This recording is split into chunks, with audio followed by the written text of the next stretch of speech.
পাপে মনে হয় না। সেটা কি?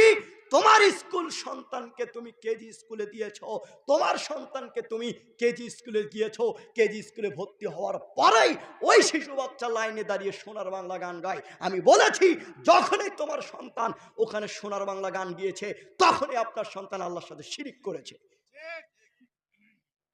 এটা পাপ মনে হয়? এটা যে শিরকির পাপ কেউ জানে? বলবেন হুজুর কি বলতে চাচ্ছেন আপনি? আপনাকে বক্তব্য সুযোগ দিয়েছি, আপনি এভাবে করে কথা বলছেন?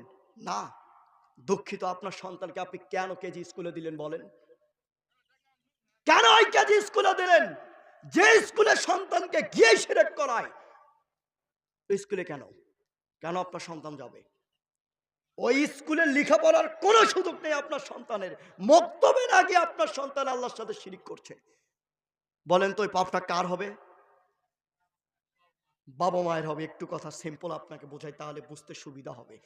রাসূল সাল্লাল্লাহু আলাইহি সাল্লাম বলেছেন, প্রত্যেকটা আদম সন্তান উত্তম আকীদার উপরে জন্মগ্রহণ করে, উত্তম ফিতরের উপর জন্মগ্রহণ করে। পিতামাতাই তাদেরকে ভ্রান্ত পথে নিয়ে যায়, পিতামাতাই তাদেরকে ভ্রান্ত পথে নিয়ে যায়। বলুন তো, আপনি যদি হিন্দু হতেন, আপনি যদি কালী পূজা করতেন, তাহলে আপনার সন্তান জন্ম হওয়ার পরে কি মুসলমান হতো? আপনার দ্বারা যা শিখবে, আপনি যা করবেন আপনার সন্তান তাই করবে। আপনি যদি বাংলাদেশে জন্মগ্রহণ না করে আপনি যদি সৌদি আরবে থাকতেন, সৌদি আরবে আপনার জন্ম, আপনি আরবি ভাষায় কথা বলেন, আপনার বউ আরবি ভাষায় কথা বলে, আপনার সন্তান যদি হয় ও কি বাংলা ভাষায় কথা বলবে? আমরা জানি মাতৃভাষা কাকে বলে। মায়ের মুখ থেকে, বাবা মায়ের মুখ থেকে যা শুনি তাই মাতৃভাষা। তো সন্তান যদি সৌদি আরবে জন্মগ্রহণ করে, মা যদি আরবিতে কথা বলে, বাপ যদি আরবিতে কথা বলে, তাহলে সন্তানও আরবিতে কথা বলবে। ইন্ডিয়াতে যদি জন্মগ্রহণ করে, ইন্ডিয়ার যে ভাষা সেই ভাষাই করবে। বাংলাদেশে জন্মগ্রহণ করছে আপনার সন্তান, আপনিও বাংলা ভাষায় কথা বলেন, আপনার স্ত্রীও বাংলা ভাষায় কথা বলে, তাই আপনার সন্তান তাই করবে। কেননা আমি আপনাকে যেটা বোঝাতে চাচ্ছি সেটা হচ্ছে কি জানেন? আপনার সন্তান যখন মক্তবে গিয়ে একবার বলে বিসমিল্লাহির রহমানির রহিম, এর মধ্যে ১৯টা অক্ষর আছে, হুজুররা আছেন আপনাদেরকে বলে প্রত্যেক অক্ষর প্রতি ১০টা করে নেকি হয়। কথা বলেন কয়টা? ১০টা। ১৯টা অক্ষরে গুণ দিলে ১৯০ নেকি। কথা বলেন কত নেকি? ১৯০ নেকি হয়। ওই শিশু বাচ্চা ওই নেকিগুলো নিয়ে ফেরেশতারা আল্লাহকে গিয়ে বলে, আল্লাহ অমুক এই একটি বিসমিল্লাহির রহমানির রহিম বলেছে, আল্লাহ তার ১৯০ নেকি হয়েছে। ওই বাচ্চাটার এখনো আমলনামা লেখা হয়নি। আল্লাহ এই আমলগুলো কি করব, এই নেকিগুলো কি করব?